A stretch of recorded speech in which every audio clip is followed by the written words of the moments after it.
Good morning, students. I am Sai Bharadwaj, Assistant Professor, Department of ECE, Vishwadaya Engineering College. So, I am going to deal you Linear Integrated Circuits and Applications subject. In short, it is called as LICA, L-I-C-A. The subject code is 15A04503. So, in this subject, unit number 1 is differential amplifiers and operational amplifiers.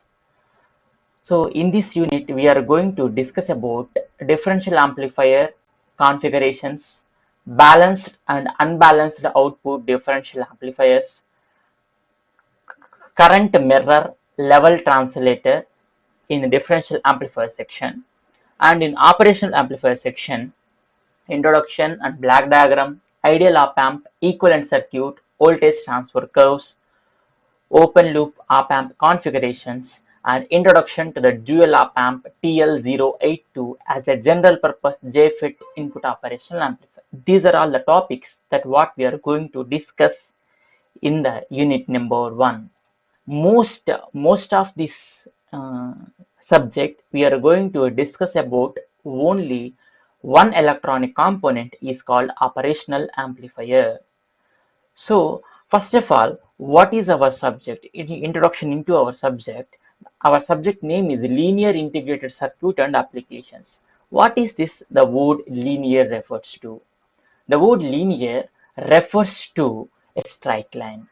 Okay, so in which the circuit parameters such as resistance, capacitance, frequency, and inductance will not change with the voltage or current.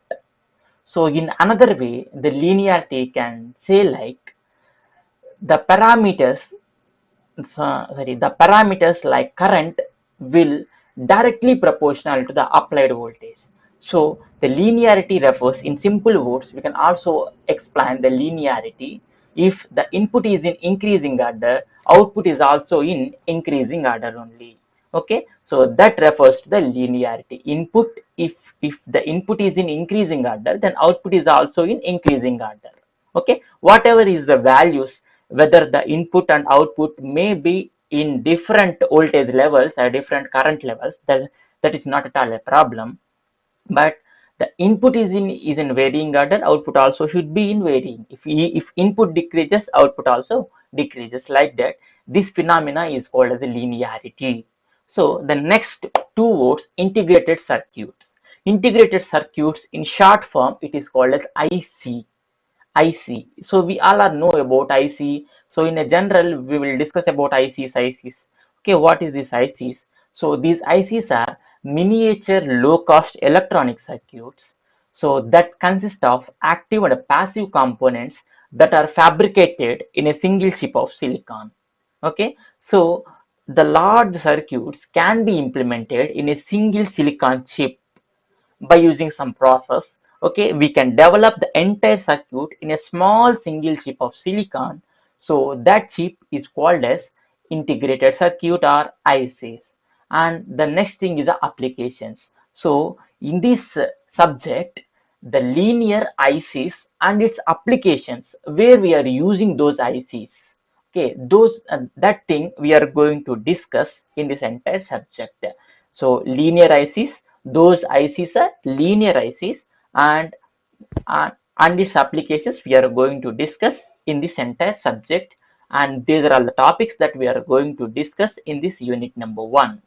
Okay, so first of all, I will show you the operational amplifier symbol. Okay, because in the entire unit number 1 we are going to discuss about this. Okay, operational amplifier, in short it is called as op-amp, op-amp. Okay, this is the symbol for the operational amplifier. So the operational amplifier is in the form of triangle. Okay, it has the two inputs and one output terminal. The two inputs are named as inverting input terminal and non-inverting input terminal, and the output terminal is here. And in order to operate or bias this op-amp, we are using a positive supply as well as the negative supply voltages. So these two supply voltages are biasing voltages for the operational amplifier. Okay, so why it is called as an op amp and etc. things we will discuss in the second part of our unit. Okay, so in this, the operational amplifier has a basic building block that is called as a differential amplifier. So we will first learn about the components that are present in the op amp. Thereafter, we will go into the op amp. This is the ideal differential amplifier. So what is differential amplifier? First of all, the differential amplifier amplifies the difference between the input signals. Suppose V1 is one voltage and V2 is the another voltage, then that difference voltage VD will be the input voltage for our differential amplifier. So this differential voltage will be amplified with an amplification factor and then appears as output voltage. So in this block diagram, you can observe V1 and V2 are the input signals and VD is the difference voltage between the input signal. So VD can be represented as V1 minus V2 and this VD will be amplified by the amplifier. So not V1, not V2, the difference voltage will be amplified by the differential amplifier, so that it is called as a differential amplifier, because as it is amplifying the difference voltage, it is called as a differential amplifier or a difference amplifier, and V naught is proportional to V1 minus V2, which is the difference of input signal. In order to eliminate the proportionality, we use one constant that is called as the AD. So where AD is called as the differential gain. So V0 is equal to AD into V1 minus V2. We know that the difference voltage V1 minus V2 is represented as VD, differential voltage. So we can write the V0 equation as AD into VD.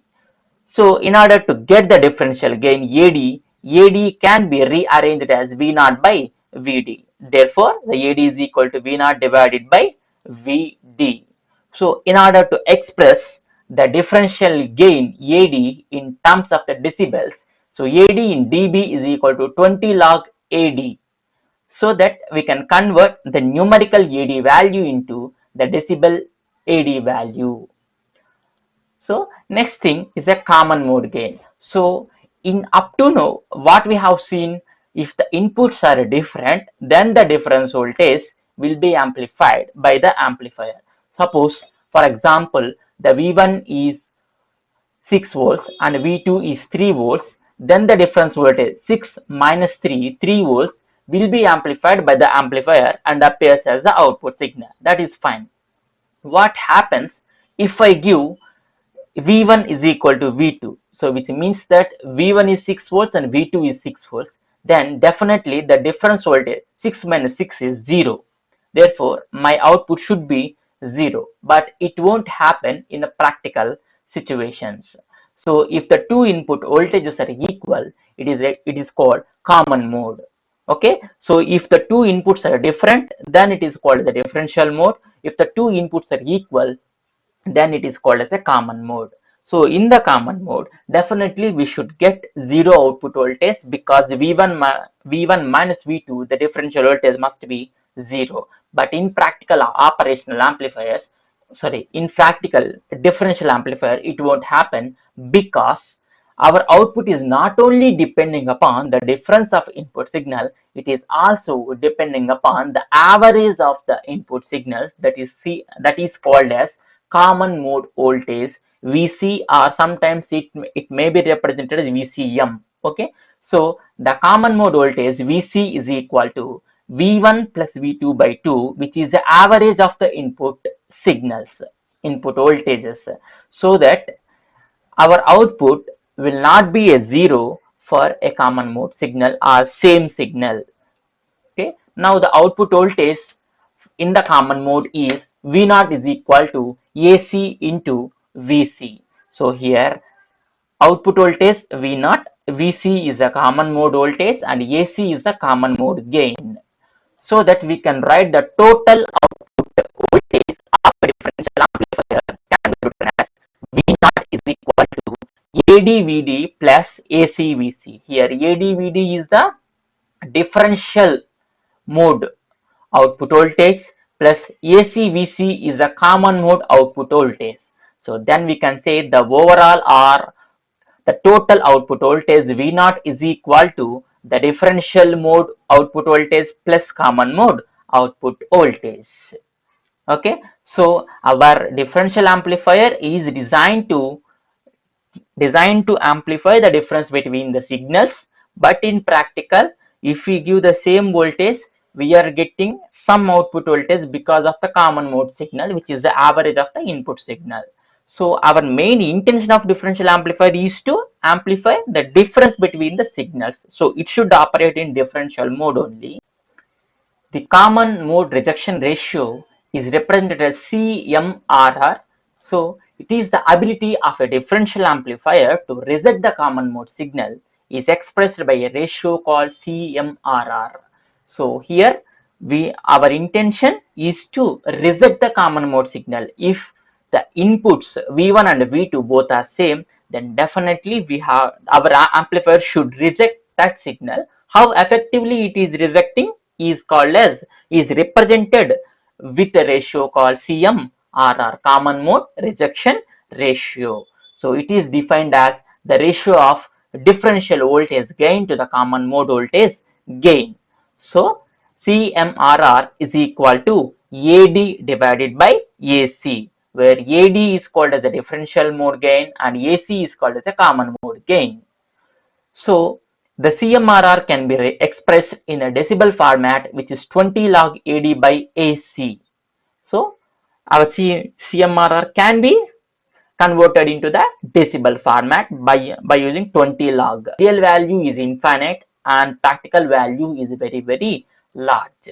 So now we are going to express our output voltage in terms of the CMRR. So actually what we got, our output voltage V0 is the summation of the differential mode gain into the plus common mode gain. So V0 is equal to AD-VD plus AC-VC, differential mode gain plus common mode gain. So this output voltage can be expressed in terms of the CMRR by using this. So we already know V0 is equal to AD-VD plus AC-VC. If we take AD-VD as a common in this equation, then the V0 equation will becomes AD-VD into this term will becomes 1 plus AC-VC divided by AD-VD.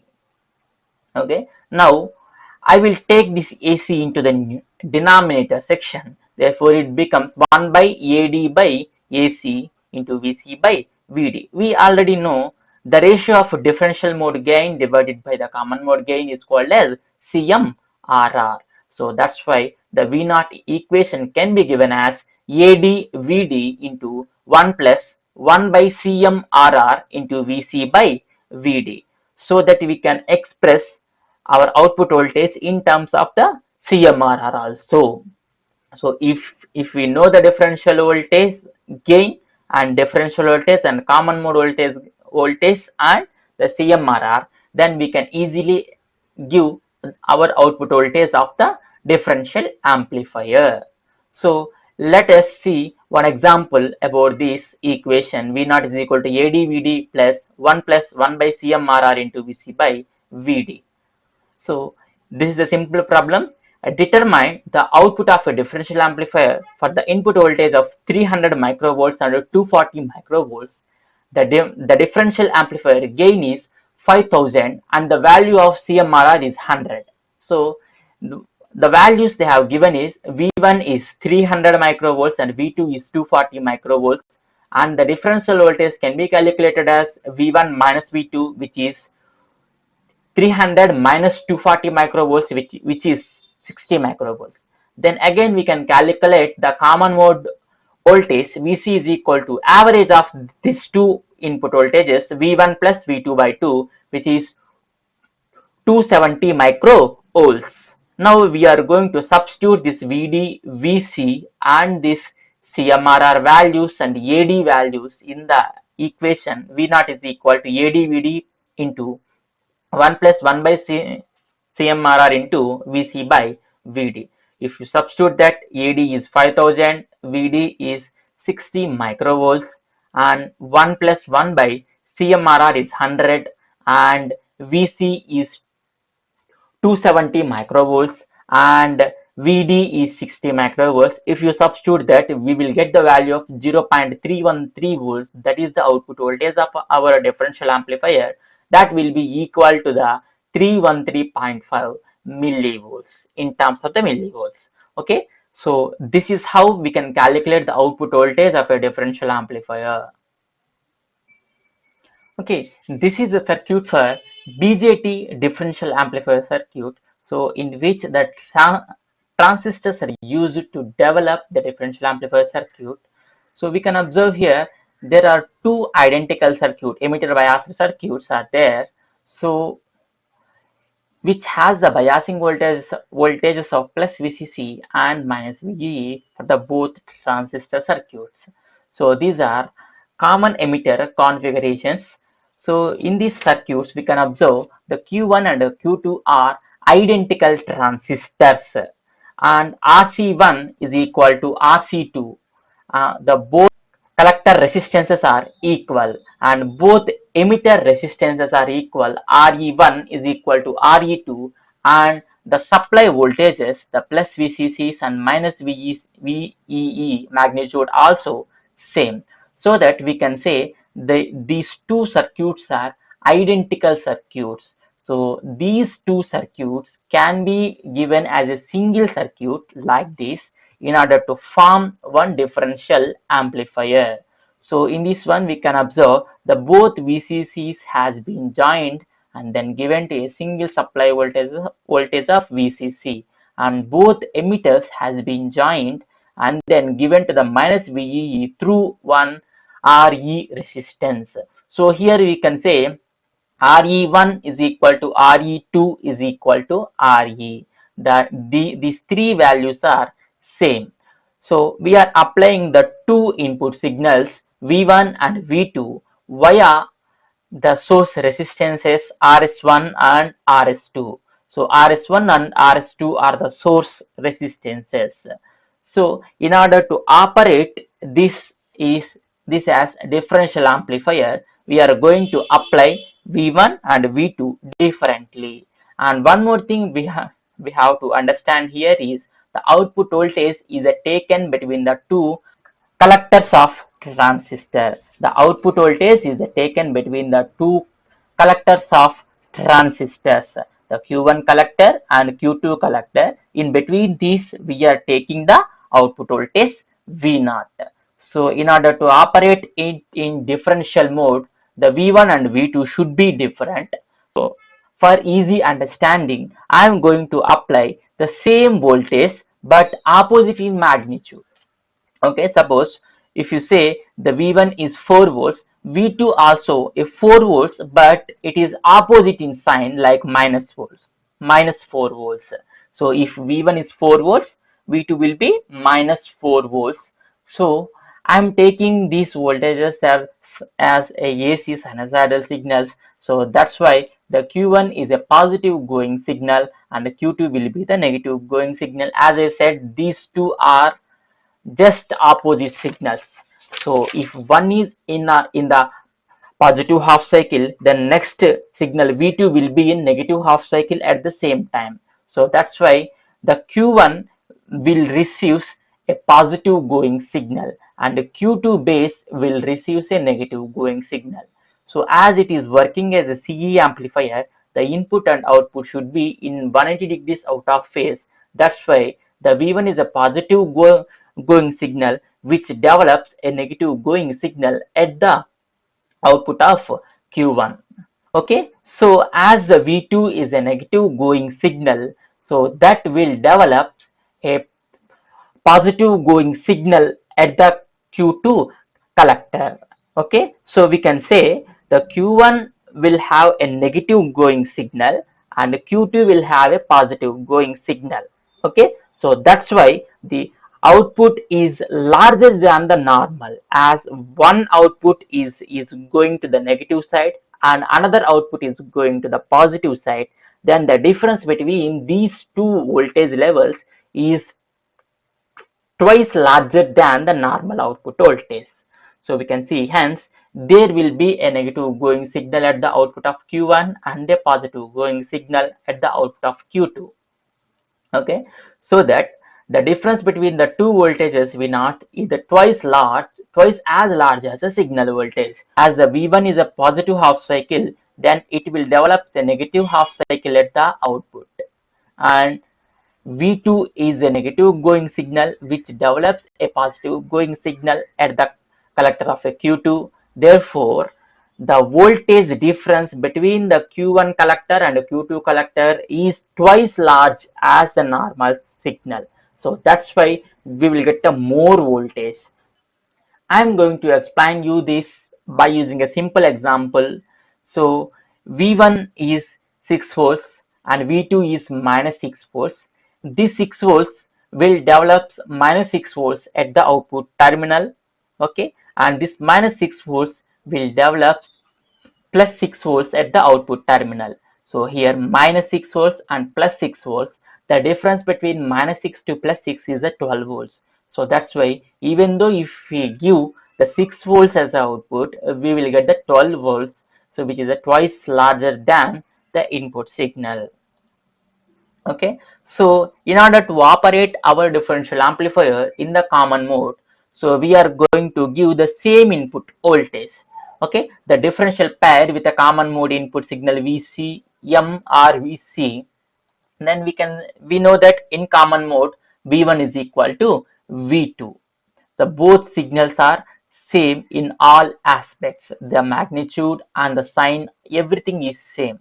So actually in differential amplifier we have to get 0 volts because the difference between the input signals are 0. But in common mode, the differential amplifier will also depends upon the average of the input signals. That's why we are getting the output. Okay, the current will be divided equally between the two transistors and the output is 0. But in practical it won't happen. Okay, we will get some output voltage that is equal to the common mode signal. Okay, next topic we are going to discuss the configurations of differential amplifier. Depending upon the number of inputs we are going to apply and the way the output is measured, there is 4 differential amplifier configurations. Okay, depending upon number of inputs we are giving. So V1, V2 are the two inputs, right? Whether we are giving the two inputs or are using only one input.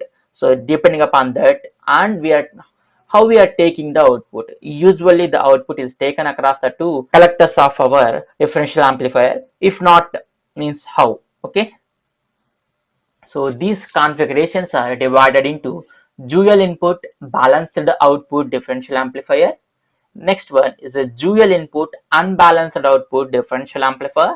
Third one is single input balanced output differential amplifier. And the fourth one is single input unbalanced output differential amplifier. So let us read it one more time. Okay, dual input balanced output differential amplifier, dual input unbalanced output differential amplifier, single input balanced output, single input unbalanced output differential amplifier. Okay, here the configurations, the balanced output represents the output is taken between the two collectors. Okay, output is taken between the two collectors. Then it is called as a balanced output. Unbalanced output in the sense the output is taken between one collector with respect to the ground. So in the circuit we can observe actually we are taking the V0 voltage between the two collectors, but in unbalanced output we will take the output between the any one of the collector with respect to the ground. So that type of output taking is called as unbalanced output. And the single input refers to only one input is connected, other input is connected to the ground terminal. Okay, dual input in the sense both inputs are applied. So V1 and V2 both are present. If only V1 present and V2 is absent, then it is called as single input. Okay, so we will see those amplifier circuits in detail. So this is the circuit for dual input balanced output differential amplifier.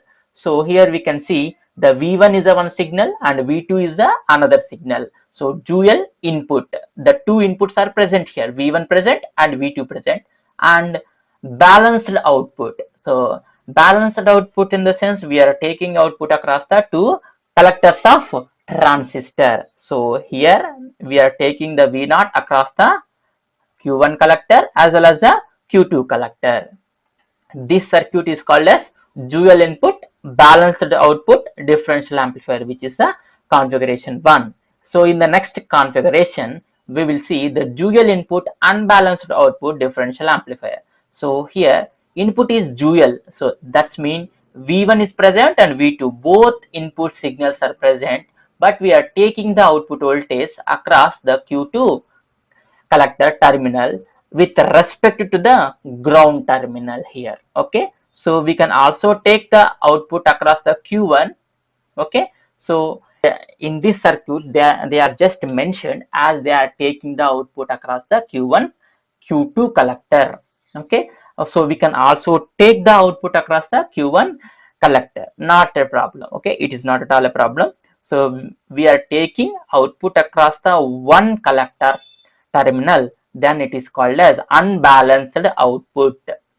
Okay, so the next configuration is single input balanced output differential amplifier. So here we can see V1 is present, which is applied to the Q1 transistor, and Q2 is absent, which was given to the ground terminal. Okay, so that's why only one input signal is acting here, which is V1. That's why it is called as single input. The balanced output in the sense we are taking the V0 voltage across the two collectors of transistors. Okay, this is a single input balanced output configuration. In the next configuration, we will see single input unbalanced output differential amplifier. So single input unbalanced output in the sense, so here V1 is present, V2 is absent, which is called a single input, and unbalanced output means we are taking the output across the any one of the collector. Okay, here in this circuit they have taken output across the Q2 collector with respect to the ground terminal. Okay, these all are the four configurations of differential amplifier. Okay,